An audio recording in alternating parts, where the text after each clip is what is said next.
पश्चिम बंगाल के मुर्शिदाबाद हिंसा मामले को लेकर के इस वक्त की बड़ी खबर सामने आ रही है। आपको बता दें कि मुर्शिदाबाद में वक्फ कानून के प्रदर्शन को लेकर के जोरदार तरीके से हिंसा देखने को मिली। अब इस हिंसा के बाद राज्य की मुख्यमंत्री ममता बनर्जी का पहला रिएक्शन सामने आया है। उन्होंने साफ तौर से कहा है कि वो राज्य में वक्फ कानून को लागू नहीं होने देंगी। तो वहीं दूसरी ओर राज्यसभा सांसद और बीजेपी के राष्ट्रीय प्रवक्ता सुधांशु त्रिवेदी ने ममता बनर्जी के इस बयान पर करारा पलटवार किया है। उन्होंने साफ तौर से कहा है कि अगर आप इस कानून को लागू नहीं होने देती तो ये सीधे तौर पर संविधान का अपमान है। तो वहीं दूसरी ओर आपको बता दें कि केंद्रीय गृह मंत्रालय की ओर से बंगाल मामले को लेकर के आज एक हाई लेवल मीटिंग बुलाई गई है। दरअसल आपको बता दें कि राज्यसभा सांसद और भारतीय जनता पार्टी के राष्ट्रीय प्रवक्ता सुधांशु त्रिवेदी ने पश्चिम बंगाल की मुख्यमंत्री ममता बनर्जी के वक्फ कानून को लेकर के दिए गए शर्मनाक बयान पर तीखा पलटवार किया है।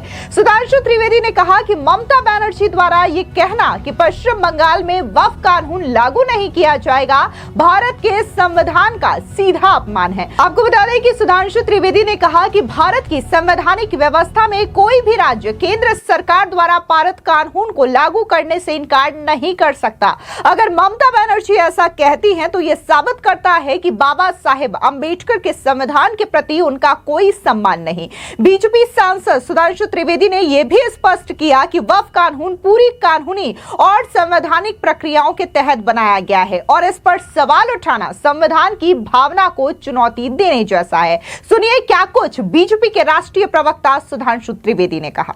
मुझे लगता है कि भारत की संवैधानिक व्यवस्था में कोई भी राज्य विधानसभा केंद्र के द्वारा पारित कानून को लागू करने से मना नहीं कर सकती।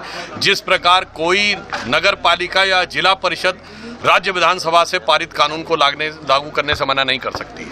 यदि ममता बनर्जी जी ये कहती हैं तो इसका अर्थ साफ हो गया कि बाबा साहब के संविधान के प्रति उनके मन में सम्मान नहीं है, क्योंकि समस्त संवैधानिक मान्यताओं प्रक्रियाओं को पूर्ण करते हुए यह कानून बना है।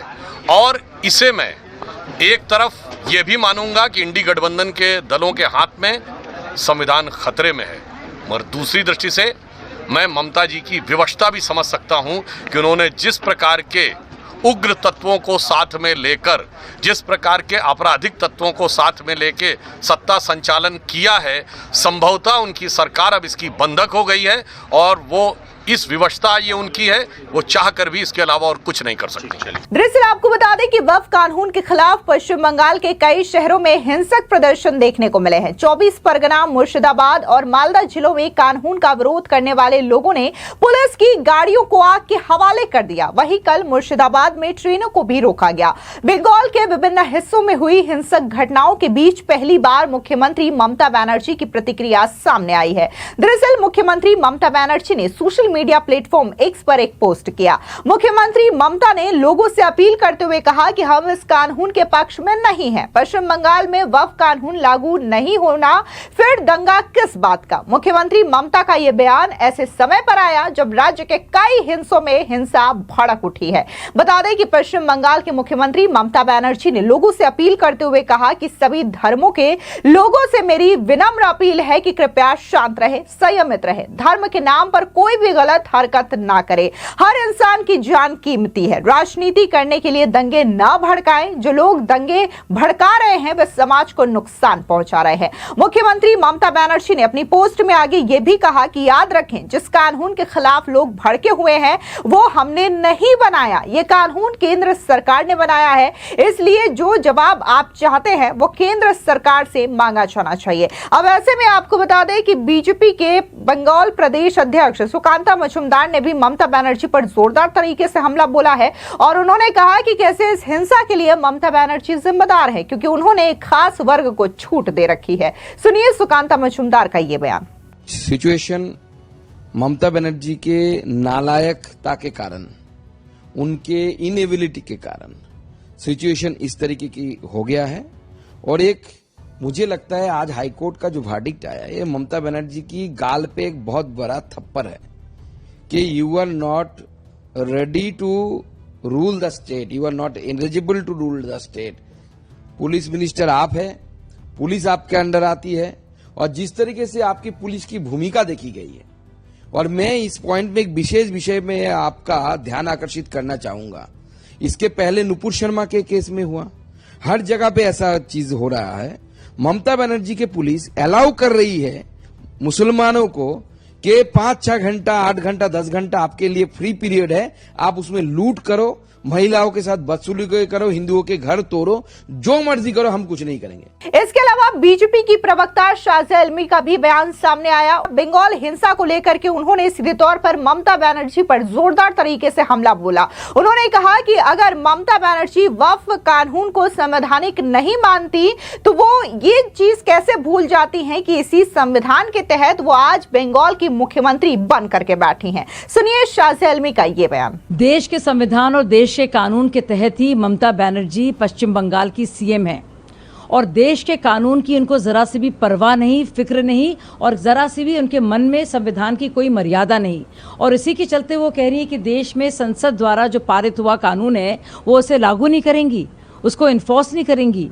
एक तरफ तो शांति अपील की बात करती हैं, लेकिन दूसरी तरफ ऐसे ही बातें कहकर वो बाकायदा लोगों को भड़का रही हैं और एक उग्र माहौल जो है क्रिएट कर रही है, बना रही है, जिसके चलते आम लोगों में हिंसा बढ़ रही है। और इसी के चलते एक बहुत ही दुख भरी खबर जो सामने आई है वो एक पिता और एक बेटे की मौत है, जिसमें आप देखिए किस तरह से एक उग्र भीड़ ने इस भीषण हिंसा के दौरान उन लोगों को टारगेट करके उन बाप और बेटे को मार दिया। और इसकी जिम्मेदारी खुद ममता बनर्जी को लेनी होगी और उन सारे शरारती तत्वों को लेनी होगी जो नए संशोधन कानून को लेकर झूठ फैला रहे हैं, भ्रमित कर रहे हैं और गुमराह कर रहे हैं। इस तरह से फेलियर है ये ममता बनर्जी की सरकार का। लगातार हिंसा बढ़ती रही है और ममता बनर्जी की सरकार पूरी तरह से नाकामयाब रही है।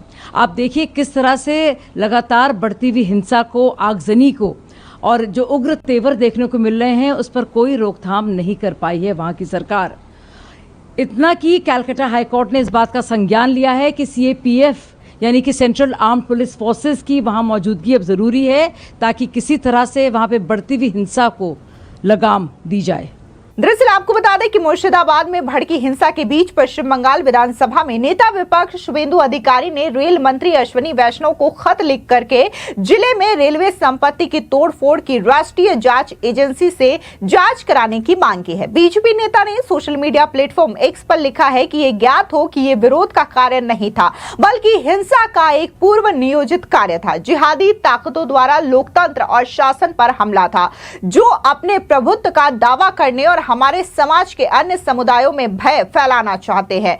और उन्होंने आगे ये भी लिखा कि सार्वजनिक संपत्ति को नष्ट कर दिया गया, सरकारी अधिकारियों को खतरा महसूस हुआ और भय और धमकी का माहौल बनाया गया। ये सब असहमति की झूठी आड़ में किया गया है। बताया जा रहा है कि शमशेरगंज ब्लॉक के धुलियान में पुलिस की गोलीबारी में एक शख्स को गोली लगी है। हालांकि कोलकाता में एक प्रेस कॉन्फ्रेंस को संबोधित करते हुए एडीजी कानून और व्यवस्था ने जावेद शमीम ने कहा है कि घटना का विवरण अभी उपलब्ध नहीं है। उन्होंने कहा कि स्थानीय पुलिस गोलीबारी की घटना में शामिल नहीं हो सकती। अब जिस तरीके से पश्चिम बंगाल में वक्फ कानून को लेकर के ये बड़ा विरोध प्रदर्शन देखने को मिला और उसके बाद मुर्शिदाबाद पूरी तरीके से दंगों की आग में सुलग उठा और वहां पर कई सारे जो लोग हैं वो पीड़ित हुए और यहाँ पर खास तौर से न सिर्फ उनके दुकानों, घरों को तोड़ा गया बल्कि मॉल को लूटने की तस्वीरें भी सामने आई, दुकानों को लूटने की तस्वीरें भी सामने आई। और इस तमाम तस्वीरों को लेकर के लोग ममता बनर्जी से सवाल पूछ रहे हैं कि आखिर ममता बनर्जी ने राज्य की ऐसी स्थिति कैसे बना दी कि वो राज्य के लॉ एंड ऑर्डर को भी नहीं संभाल पा रही है। फिलहाल इस पूरी खबर पर आपकी क्या राय है, कमेंट सेक्शन में जरूर बताएं। धन्यवाद।